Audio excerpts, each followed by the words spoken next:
Lesson for next week for Father's Day actually deals with the qualifications that Paul gives in 1 Timothy chapter 3 related to the office of pastor and deacons.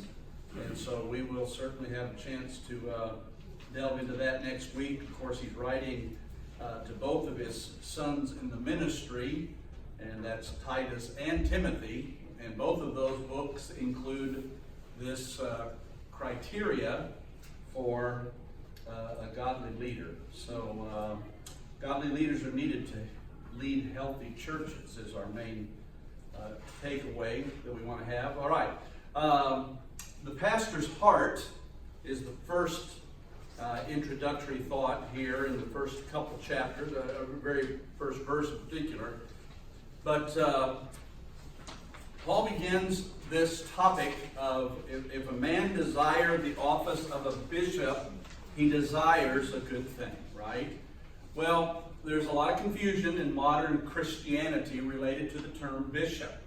So I take a few moments here to express and explain that when Paul is talking about and using the term bishop, he's talking basically clearly about just an overseer of a local church.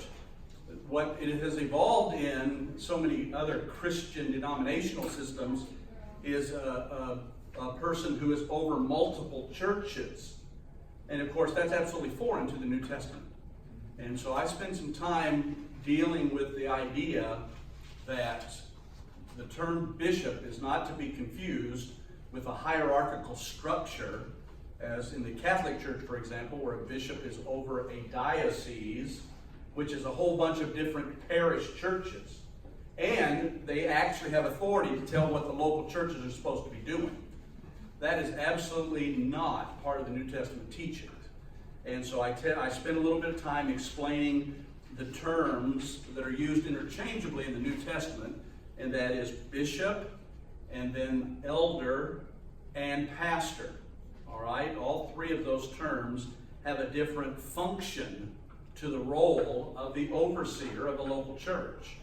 And I spent a little bit of time with the bishop being in that role, kind of an administrative oversight, the elder having the spiritual maturity, not a novice, someone who has experience and is able to translate that experience into wisdom to lead the church.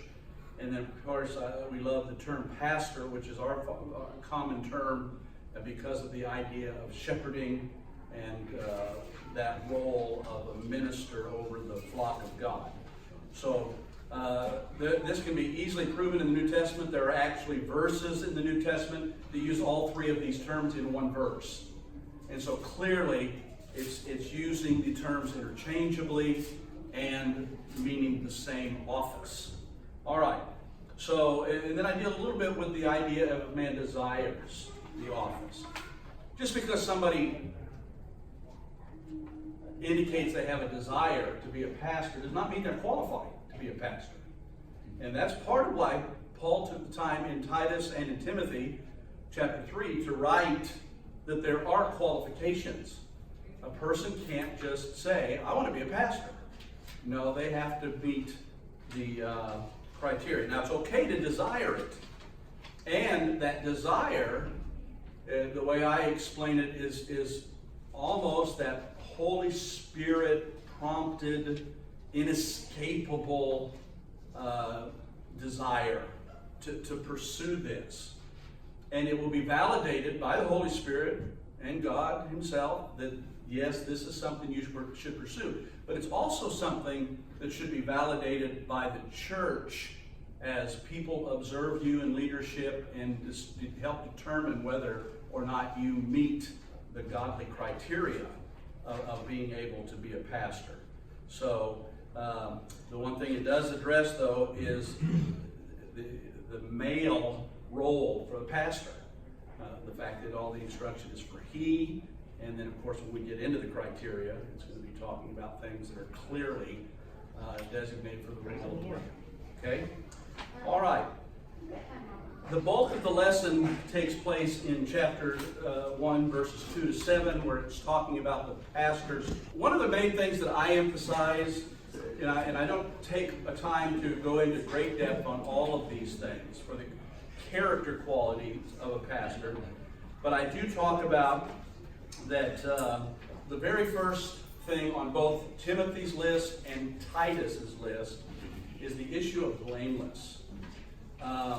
You can keep coming back to that particular issue because people want to get into the nitty-gritty of some of these qualifications. But again, if the issue of blameless is not being met by the man who desires the office, then clearly they have disqualified themselves. They must have a testimony that is above reproach. I do say that doesn't mean sinless perfection. We all know that every one of us is capable and certainly do sin, and it doesn't mean that a pastor is above criticism. Now, the pastor's desire should be not to do things that would be criticized for bad judgment, but it is understood that there will be times when a pastor just dealing with sin and confronting that in a community and or in a person's life that they come under conviction, sometimes those people will criticize. But again, we go back to the issue of above reproach from this character quality. All right. I then take a little bit of time to delve in a little bit on a couple of the ones that are a little bit more questioned and have debate about.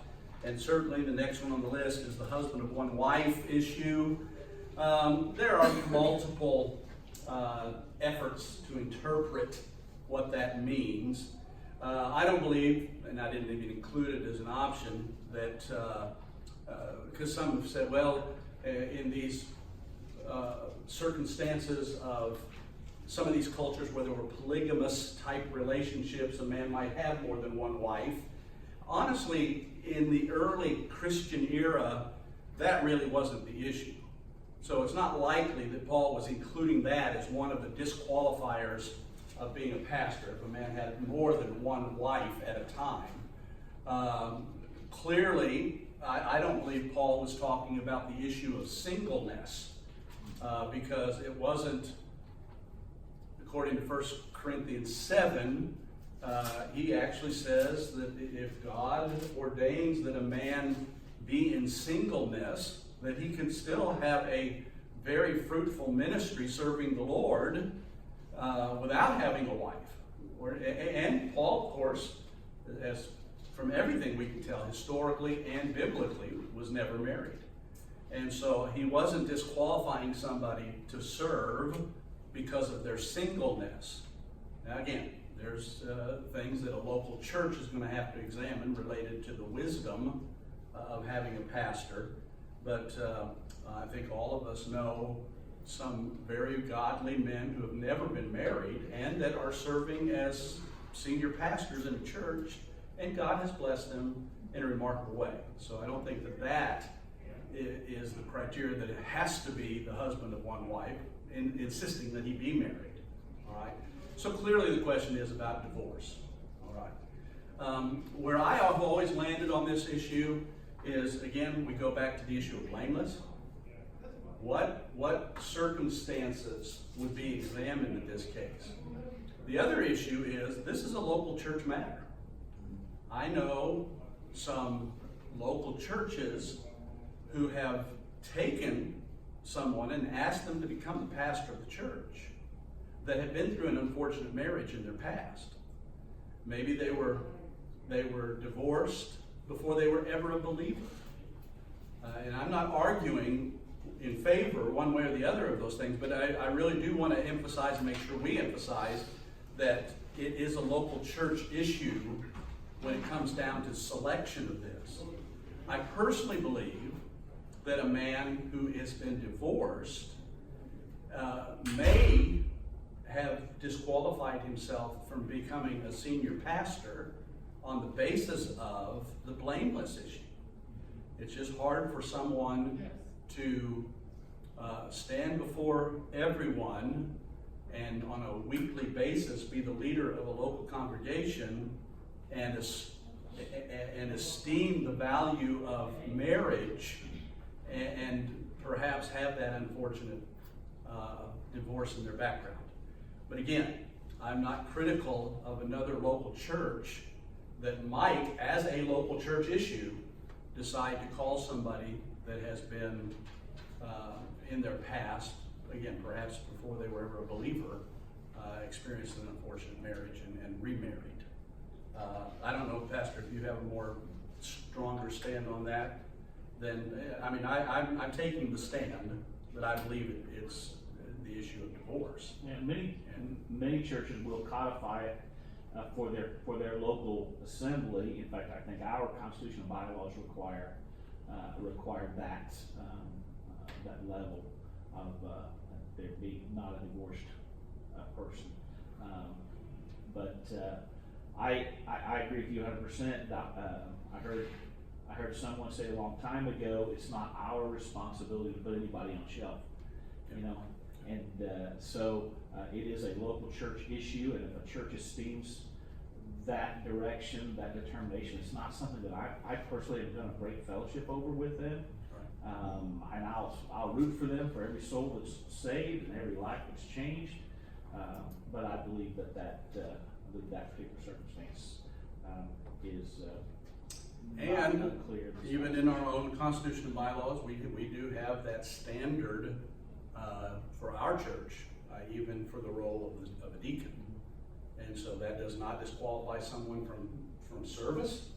And there are a lot of godly men in our church that have been through unfortunate circumstances of their past in marriage and have remarried and now live a very godly example. And they indeed have places of service at our church, and we love them for it. Okay, so anyway, one of those touchy things. Again, I try to just bullet point each of these issues. I do park a little while on verse 3 about the phrase not given to wine. This is not in any way to be taken as permission for the pastor to drink alcoholic beverages. Again, we go back to blameless, and all of us are aware, especially in a culture like we have where alcohol is such a problem, that if a pastor endorses or in some way participates in alcohol, they could be a very likely stumbling block to somebody who's come out of that kind of a background. And so I think both with the qualifications for a pastor and the qualification of a deacon, that it is not passive endorsement that they can have some wine. I think clearly the position that, and I even elaborate a little bit on the hypocrisy issue, but also when Paul tells Timothy in 1 Timothy 5 to take a little wine for his stomach's sake rather than drink water only. And that's exactly what the verse says. It's the issue of the water being what could be dangerous in those days. And the water mixed with wine a little bit was medicinal. But in any event, I don't think either for the pastor or for the deacon we should take these passages to be some endorsement of alcohol. I think, again, we go back to the issue of blameless on this point. All right, I think the rest of it's pretty well self-explanatory, not to be a novice, not to be puffed up in pride. This person who's going to lead God's flock should be humble and in submission to the Holy Spirit, and not in any way have a testimony that would be destroyed by their pride and arrogance. All right? And then you'll see I just have one bullet related to the deacons' criteria as far as their characteristics and character qualities, because they're so similar to the role of the pastor. Although there are some distinctions, and I recommend you go through the list and highlight those things that are similar, and maybe those things are a little bit different. Okay? An important lesson for us to understand, and an important takeaway is the fact that God has always mitigated his rule through godly leaders. And to be the leader of a local church, it's imperative that we be talking about people of character who are able to stand before the congregation and live a godly example before the flock, and not have things that they can be accused of that would be similar to the world. All right? So have a good time with this lesson, and you won't have to, and you can bring up again that women can't be pastors. Since you were talking about that today, unless you skipped it.